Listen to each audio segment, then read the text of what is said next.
เช้าของวันที่1รับลูกค้าพี่น้องก่อนหายล็อกเกลือหรอวะหมดของสลายเขาไม่ตามหมดเป็นที่หมดก็เป็นที่หมดรับอีกจุดที่2พี่น้อง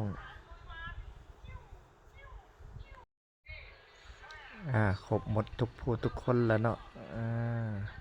เดินทางได้พี่น้องเดินทางเขาใหญ่เขาใหญ่ไอ้พวกเราเอาให้ตัวที่ว่าเขาจับไข่พวกมันนะว้าวฮอดด่านแล้วพี่น้องด่าน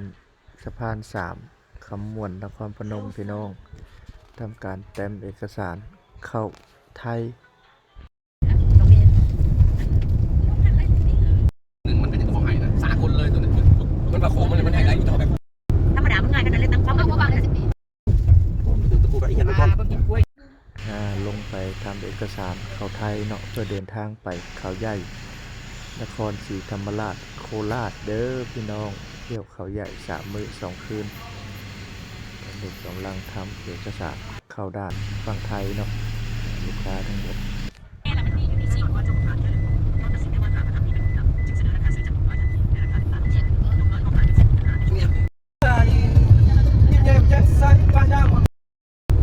ยองเมทูจ้างของมาห่อเมทูมันคือเมทูไงกระจ้างกระจ้างมาเทเลยเลยเป็นเทกระเจ้าต้องเป็นลักแล้วเป็นจึงเขาให้ก็ได้แล้วเจ้าเป็นต้นแค่ก็จึงหัน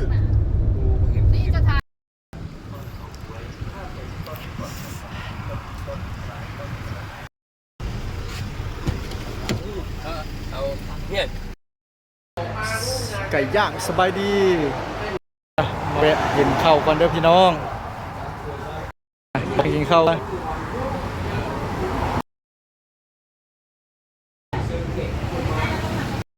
สบายดีบ้านไผ่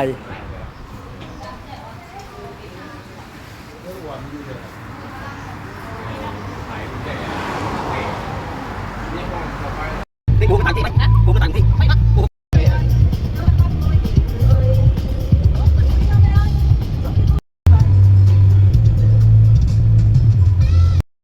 มอเตอร์เวย์สายซิงหูกันเส้นทางนี้เซียนเท่านั้นจะขึ้นได้ป่าวไปก่อนดีกว่าโอ้ยจะจวดแล้ว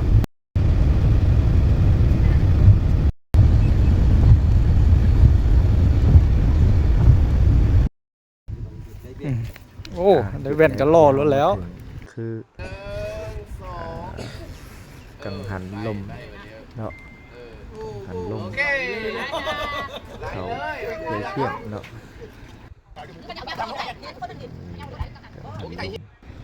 เป็นอ่างเก็บน้ำทึ่งภูเขาเนาะ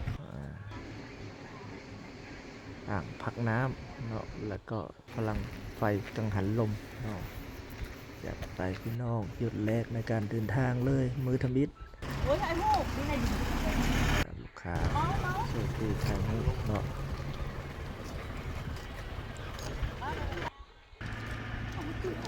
ก็หยุดอ่างเก็บน้ำเนาะแล้วก็ช่วงกังหันลมเนาะมีกิจกรรมเด้อโดยมี3 กิจกรรมเนาะนั่งรถ2 แถวเนาะอันนี้ก็จะเป็นไฟฟ้าชมอ่างแล้วก็กังหันลมเนาะ3 ลูกน้องเป็น4แล้วได้2 อันอ้าวใส่2 คัน3 คนเลยนั่งรถ2 แถวเนาะชมเขาดันหลุมเนาะ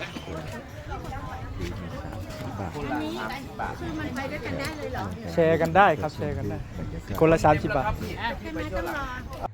นัมเบอร์ 1เด้อโอ้เบอร์งามแท้เบอร์งามแถวซิงเด้อพี่น้องไอ้ว่าก็มาพี่ลงไปชมวิวทั้งลุ่มเนาะของเขาใจเที่ยงเนาะไล่สดเลยเด็กกินค่ะป่ายายเที่ยงเป็นกิจกรรมเขาเลาะไทยหูเนาะอ้อมอ่าง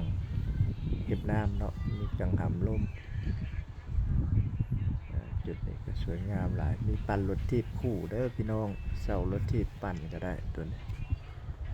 จัดไปจุดแรกของการเดินทางเนาะเพื่อไปเข้าที่พักเดี๋ยวอันนี้ก็จุดที่นั่ง2 แถวลงไปเบิ่งเนาะจุดชมวิวงามตัวนี้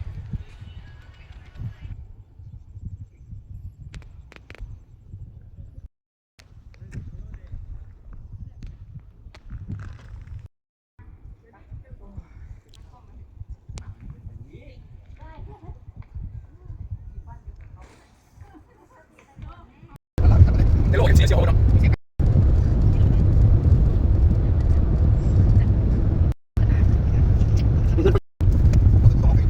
สัญญาโอเคก็ไม่ท้อวันนึงคือพวกเบียร์ป่ะเสียอย่างนั้นเองลงไรกูหลังจากเดินทางมาทักบัดมือเนาะเขากับมาฮอดที่พักของเราแล้วเนาะเราเศร้าเป็นเฮือนวิลล่าเนาะอยู่เขาใหญ่เด้อพี่น้องเฮือนหลังใหญ่เลยนอนได้10 คนเด้อพี่น้องมีห้องนอน3 ห้องเนาะนอนห้องน้ำ3 ห้องน้ำ4 ห้องน้ำข้างนอกพร้อม ได้แล้ววะ นี่เป็นห้องคาราโอเกะพี่น้องเรือนครัวสำหรับแต่งอยู่โคกินเนาะตกกินข้าว หอยล้นเลย เห็นกระไดเดิงเทิงเนี่ยบรรยากาศวิวทางนอกเนาะนี่วิวทางนอกจะเป็นแบบธรรมชาติที่สุดเลยพี่น้องมีสระลอยน้ำน้ำเด้อปาร์ตี้กินข้าวทั้งลุ่มเนาะจะมีลุ่มเพิ่นก็มีมองเห็ดอยู่โคกินเนาะปิ้งปิกนิกก็มีเด้อสาเสียงเป็นยังจัดคาราโอเกะอยู่จัดไปจัดมาได้ที่พักแล้วก็ต้องมาเอาเสบียงก่อนไปเรือนครัวเนาะขี่มัคโครได้เสบียงแล้วก็กลับเข้าไปที่พักเนาะกินข้าวกินน้ำโอเค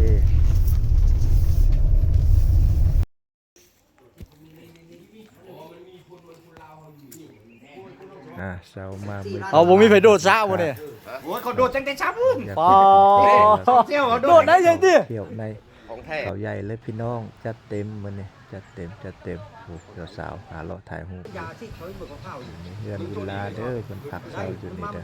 ส่งคืนเลยที่3เป็นทางการ ไปต่อ เต็มรถเต็มล่าง วันแรกเขาใหญ่เที่ยวให้เต็มที่หมดทุกที่ทุกหม่อง นั่นไอ้น้อย ไม่ต้องกินเด็ดเจ๊กบให้ที่เขาขาว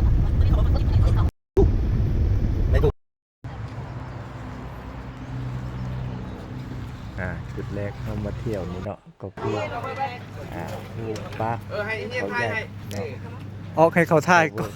เขาใหญ่ออกไปดูเด้อพี่น้องไปดู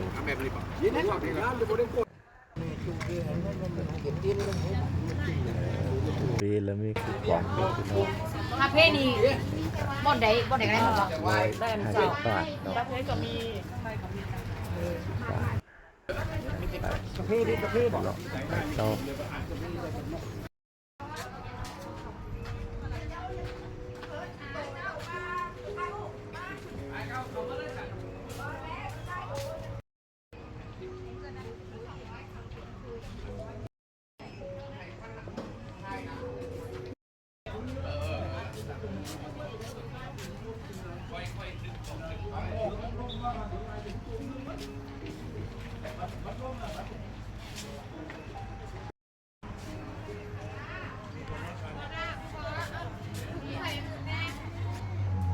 ตัวหลานเนี่ยเอาหนักสวัสดิ์ไม่ต้องถือเลย จากสวนดอกไม้ของญี่ปุ่นแล้วก็ไป ไม่ได้กิน ดอกไม้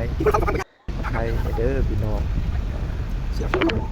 ไปจัดไปตามไปไทยไปซื้อดีคนเด้อเข้าไป มีแต่ผู้หญิงไทยปะ คน50 บาทเนาะเข้าไปทุกตะวันดอกตะวันเต็มเลยพี่น้องสวนดอกตะวันเด้อฝากตอนพี่น้องปีเข้าไปครับกระชมบรรยากาศสวนของตะเวนเนาะเก็บภาพบรรยากาศไป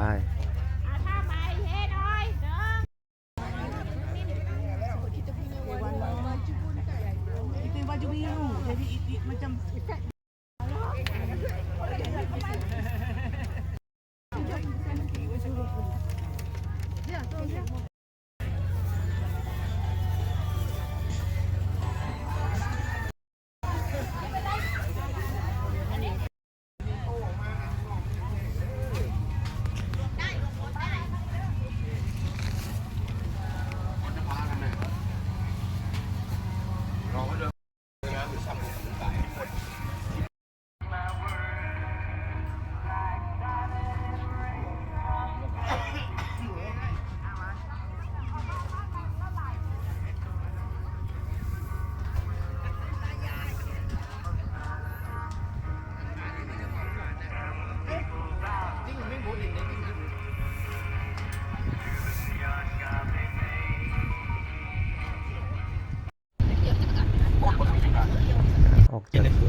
ต่อเลยพี่น้องเมืองเวนิสเมืองฝรั่งเขาย้ายเด้อพี่น้องอันนี้แหมเทเด้อเทียบตัวนี้เป็นจุดที่3เนาะโมมีค่าเขาส้มด้วยตัวนี้เขาฟรีพี่น้อง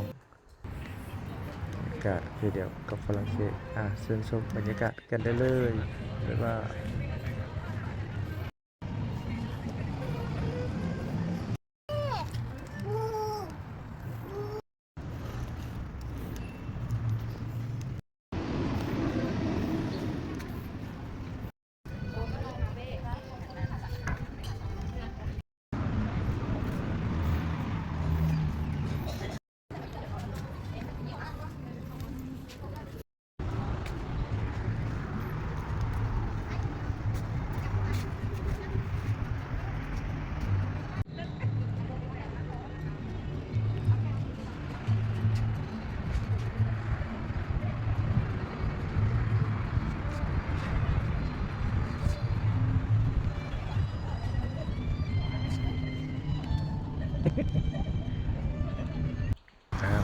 เทียบเนาะหิวข้าวละมาเลยก๋วยเตี๋ยวสุโขทัยพี่น้อง ก๋วยเตี๋ยวสุโขทัย เดี๋ยวอร่อยร้านดังที่เขาใหญ่เด้อ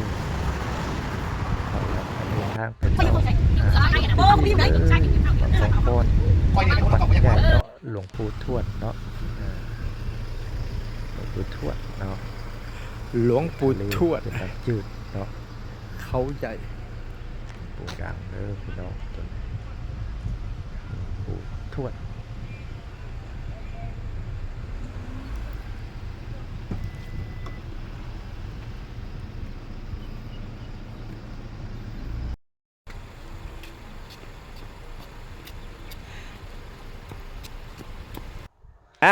ครบและเครื่องคอง ของขึ้นรถ ไปแล้วพี่น้อง เดินทางกลับบ้านตัวรถตัวมัดนี่เช็คเครื่องเช็คของกันก่อน ครบแล้วบ่ พี่น้อง ข้าวของเครื่องใช้เพชรพลอย คนครบ อยู่ห้อง เครื่ข เอามาเบิ่งเลยเด้อ ใน เดินทางกลับแล้วพี่น้อง เดินทางไป เขาใหญ่ทั้งแขกเลยนี่3 มื้อ 2 คืน ครบไปต่อพี่น้อง ยัดป้าย โบ้แม่ฟังก็เป็นแบบนั้น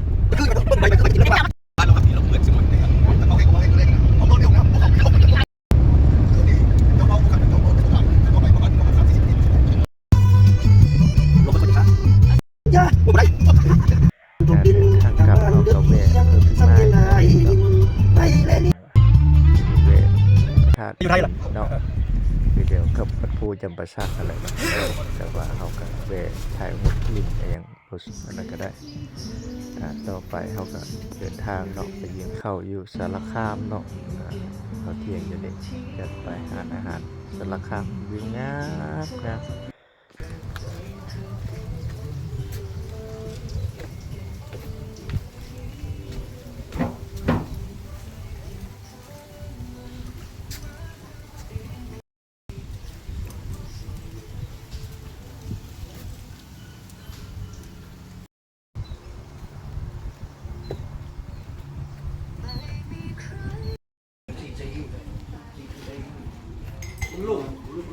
อีกเข้าตอนนี้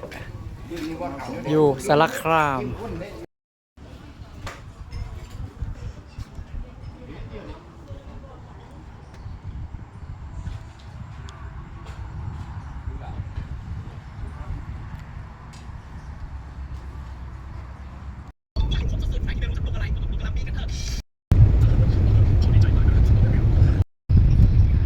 ว้าวมาฮอดนครพนมแล้วพี่น้องพอดีกับพวกขับผม5 โมงงาม ครบคนนะ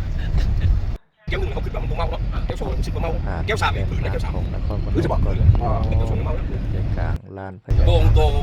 như này quay lại luôn rồi Đầu lưới. chắc nó hết một tên cho mày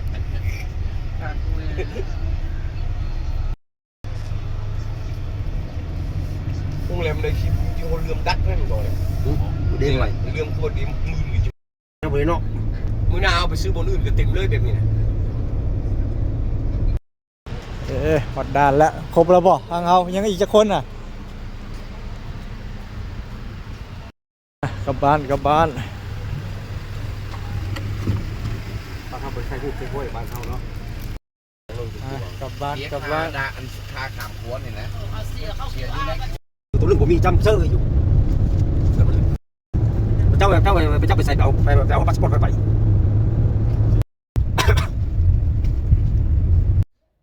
ฮอดฝั่งลาวเรียบร้อยจำเอกสารเข้าลาวได้ไป พอแล้วพี่น้องพี่เรียบร้อยแล้วกลับบ้านกลับบ้านพี่น้อง บางแล้วเนี่ยเอาโอนยังขาดมัน500เด้อก ลับบ้านพี่น้องแล้วขาด2,500มีอยู่ ออกจากด่านแล้วเหยียบดินลาวแล้วพี่น้องมุ่งตรงเข้าสู่เมืองท่าแขก ห้องก็อุ่นเป็นไว้ห้องเจ้าน่ะ คนผมมีบัญชีอยู่อย่างผมมีเงินนะ ไปเปิดเด้ไปเปิดอันนั้นตรงนั้นเขา ขายเลยกันบอลขับรถมัน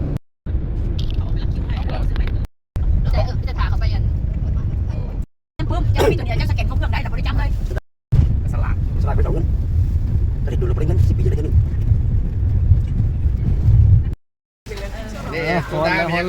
ดี๋ยวเรามีมาเลย ขอเดี๋ยวเขาชันแล้วพี่น้องจัดว่าเรียบร้อย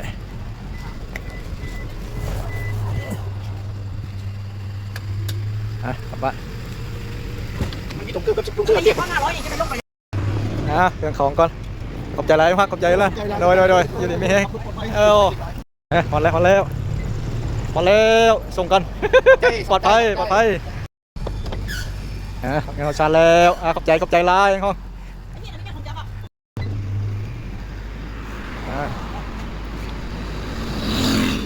ขอบใจแรงหน่อยเด้ออยู่ดีไม่แห้งบ๊ายบาย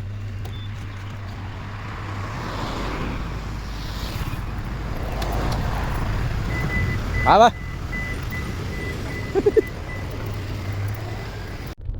ส่งลูกค้าเรียบร้อยเดินทางกลับบ้านพักผ่อนเตรียมไปเชียงใหม่เชียงรายต่อพี่น้องรถว่างเด้อว่างครับโสดครับจีบได้ครับแฟนผมบ่มีจัดไปต่อยาวๆเลย